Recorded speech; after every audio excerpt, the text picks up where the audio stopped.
தமிழகத்தில் முன் எப்போதும் இல்லாத அளவிற்கு புற்றுநோய் தாக்கம் அதிகரித்துள்ளதாக தமிழ்நாடு புற்றுநோய் பதிவேடு திட்ட அறிக்கை தெரிவித்துள்ளது.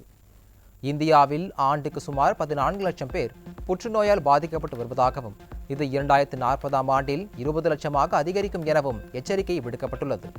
மாநில அளவில் கேரளா 1 லட்சம் பேரில் 135 பேருக்கு புற்றுநோய் ஏற்பட்டு புற்றுநோய் தாக்கத்தில் முதலிடத்தில் உள்ளதாக தெரிவிக்கப்பட்டுள்ளது.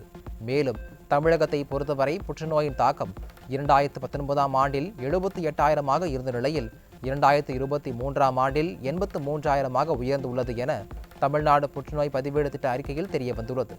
அந்த வகையில் தமிழகத்தில் ஆண்கள் வயிற்று புற்றுநோயாலும் பெண்கள் மார்பக புற்றுநோயாலும் அதிக அளவில் பாதிக்கப்பட்டுள்ளது கண்டறியப்பட்டுள்ளது. அதன்படி 1 லட்சம் ஆண்களில் 6.5% பேருக்கு வயிற்றிலும் 6.4% பேருக்கு நாக்கிலும் புற்றுநோய் ஏற்படுவதாக அறிக்கை தெரிவிக்கிறது. பெண்களை பொறுத்தமட்டில் 1 லட்சம் பேரில் 27% பேருக்கு மார்பகத்திலும், 17.7% பேருக்கு கர்ப்பப்பை வாயிலும், 5.8% பேருக்கு கருமுட்டையிலும், 4.1% பேருக்கு கர்ப்பப்பையிலும், 3.8% பேருக்கு பெருங்குடலிலும் புற்றுநோய் ஏற்படுவதாக ஆய்வில் தெரிய வந்துள்ளது. மேலும் சென்னையை பொறுத்தவரை 1 லட்சம் பெண்களில் 52% பேருக்கு மார்பக புற்றுநோய் இருப்பது தெரிய வந்துள்ளது.